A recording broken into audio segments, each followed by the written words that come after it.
आप सबकी सलामती हो। Greetings to all of you in the name of Jesus Christ. हम आप सबको हमारे हर रोज की बाइबल रीडिंग के प्रोग्राम में खुशामदीद कहते हैं। We welcome you to our daily Bible reading program.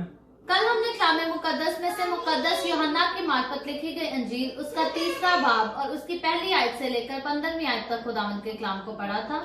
Yesterday we read from the Gospel of John, chapter 3, verse 1 to 15. और आज हम अपनी बाइबल रीडिंग को आगे बढ़ाते हुए मुकद्दस यूहन्ना की मार्फत लिखी गई अंजील उसका 3रा बाब और उसकी 16वीं आयत से लेकर 36वीं आयत तक खुदावंद के कलाम को पढ़ेंगे। And today we will be reading from the Gospel of John, chapter 3, verse 16 to 36. सो खुदावंद के कलाम में यूं लिखा है, क्योंकि खुदा ने दुनिया से ऐसी मोहब्बत रखी कि उसने अपना इकलौता बेटा बख्श दिया ताकि जो कोई उस पर ईमान लाए हलाक ना हो बल्कि हमेशा की जिंदगी पाए।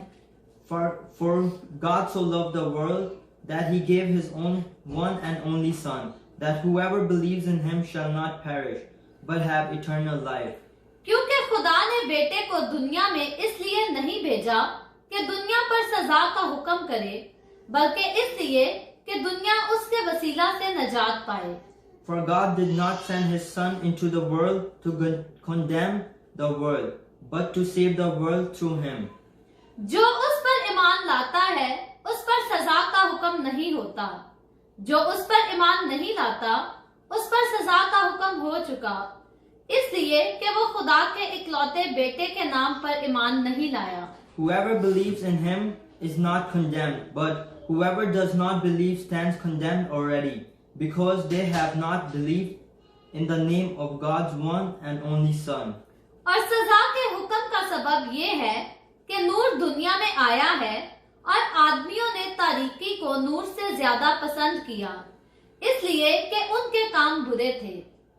This is the verdict.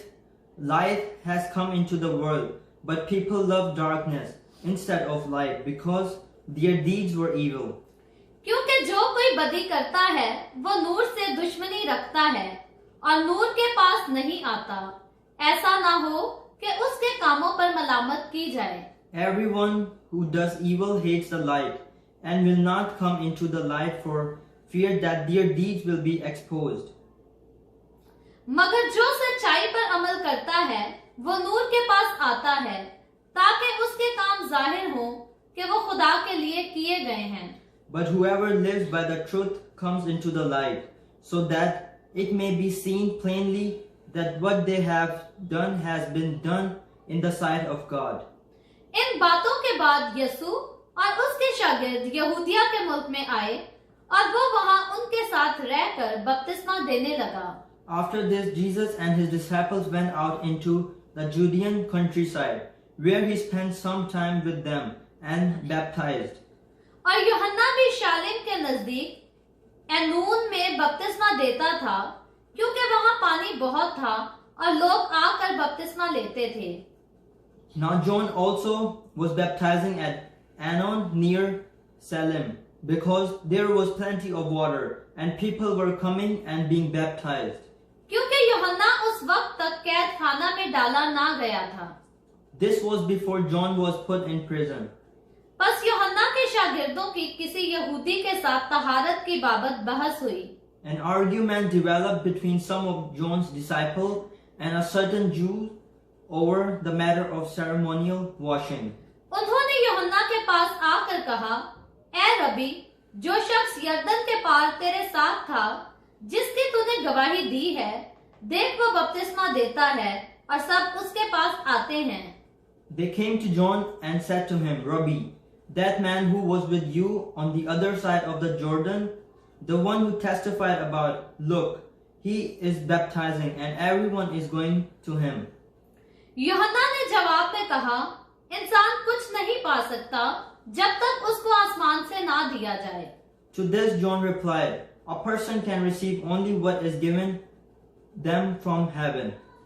तुम खुद मेरे गवाह हो कि मैंने कहा मैं मसीह नहीं मगर उसके आगे भेजा गया हूँ। You yourself can testify that I said, I am not the Messiah, but I am sent ahead of him. जिसकी दुल्हन है वो दुल्हा है, मगर दुल्हा का दोस्त जो खड़ा हुआ उसकी सुनता है दुल्हा की आवाज से बहुत खुश होता है, बस मेरी ये खुशी पूरी हो गई।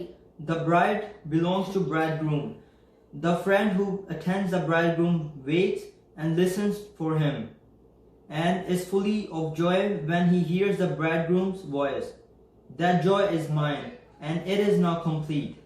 जरूर है कि वो बढ़े और मैं घटूं। He must become greater, I must become less. जो ऊपर से आता है वो सबसे ऊपर है, जो जमीन से है वो जमीन ही से है और जमीन ही की कहता है। जो आसमान से आता है वो सबसे ऊपर है। The one who comes from above is above all. The one who is from the earth belongs to the earth and speak as one from the earth.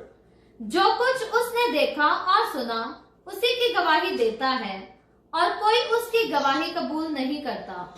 The one who comes from heaven is above all. He testifies to what he has seen and heard, but no one accepts his testimony. जिसने उसकी गवाही कबूल की उसने इस बात पर मोहर कर दी कि खुदा सच्चा है।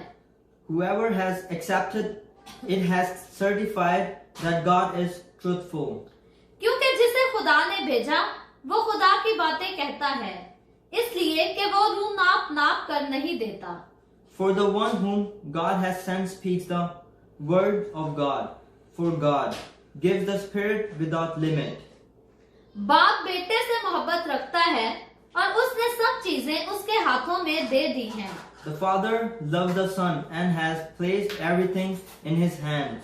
जो बेटे पर ईमान लाता है हमेशा की जिंदगी उसकी है, लेकिन जो बेटे की नहीं मानता जिंदगी को ना देखेगा बल्कि उस पर खुदा का गजब रहता है।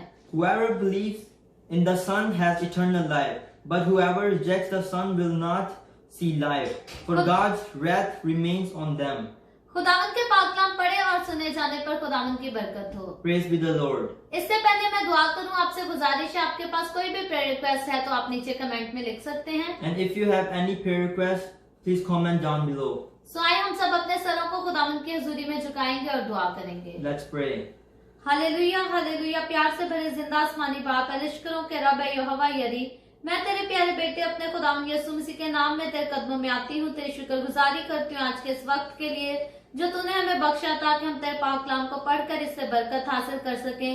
ऐ बाप आसमानी, इस वक्त हमारे साथ जितने लोग ऑनलाइन हैं इन तमाम लोगों पर भी अपना हाथ बढ़ा जो हर रोज हमारे साथ मिलकर तेरे पाक कलाम को सुनते हैं पढ़ते हैं। इन तमाम लोगों को बरकत दे, इनके घरानों को बरकत दे, इनके बिजनेसेस में यीशु मसीह के नाम में रोटी पानी में ऐ बाप आसमानी तू बरकत को उंडेल दे ताकि तेरे लोगों को कभी किसी चीज की कोई कमी ना रहे, बल्कि तेरे लोग और ज्यादा तुझ में आगे बढ़ते जाएं, तुझ में तरक्की करते जाएं। ऐ बाप आसमानी, ऐ बाप जितने लोगों ने इस वीडियो के नीचे कमेंट्स में अपनी प्रेयर रिक्वेस्ट लिखी है उन तमाम लोगों की दरखास्तों को मैं तेरे आगे पेश करती हूँ और दुआ करती हूँ यीशु मसीह के नाम में अपने लोगों के साथ हो, उनकी मदद कर ऐ बाप आसमानी। और जो भी तेरे लोगों की दरखास्तें हैं यीशु के नाम में तो इनके जल्द मुस्बत जवाब दे अपने लोगों को ताकि तेरे लोग तेरी शुक्रगुजारी कर सके, तेरी हजूरी में और ज्यादा आगे बढ़ सके।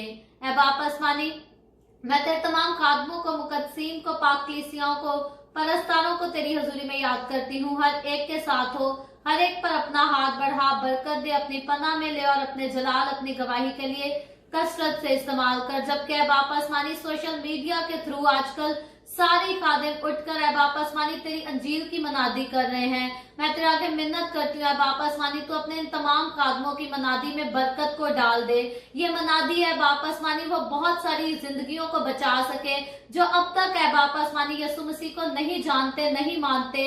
तेरे इन तमाम खादमों की मनादी के बायस ऐ बाप आसमानी बेशुमार लोग हलाकत से बचकर निजात में दाखिल हो जाएं। ऐ बाप आसमानी तू सोशल मीडिया की इस अपॉर्चुनिटी को और ज्यादा अपने लोगों के लिए बढ़ा ताकि ज्यादा से ज्यादा अंजील की मनादी कसरत के साथ इस दुनिया में हो सके। वो सारे लोग है बाप आसमानी जो मसीही होने के बायस दुख उठाते हैं, मैं तेरे आगे मिन्नत करती हूँ यीशु मसीह के नाम में तमाम लोगों पर अपना हाथ बढ़ा, उनको बरकत दे, हिफाजत निगाहबानी दे। खसीसन हमारे सारे मसीही लोग जो मलेशिया में, श्रीलंका में, थाईलैंड में या और दुनिया के जितने ममालिक में रेफ्यूजीज हैं, असाइलम सीकर हैं, यीशु के नाम में बाप आसमानी उनकी सारी जरूरियात को अपने शाही खजाने आसाना से पूरा कर और अच्छे कंट्रीज में उनकी रिसेटलमेंट का इंतजाम कर। इसराइल पर तेरी बरकत, तेरी सलामती हो और हम सब पर भी तेरी बरकत और सलामती हमेशा होती रहे।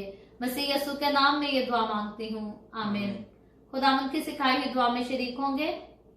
आए हमारे बाप, तू जो आसमान पर है, तेरा नाम पाक माना जाए, तेरी बादशाहत आए, तेरी मर्जी जैसे आसमान पर पूरी होती है जमीन पर भी हो। हमारे रोज की रोटी आज हमें दे।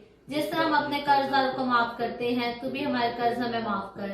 हमें आजमाइश में ना पड़ने दे, बल्कि बुराई से बचा, क्योंकि बादशाहत, कुदरत और जलाल हमेशा तेरे ही हैं, आमीन। आमीन।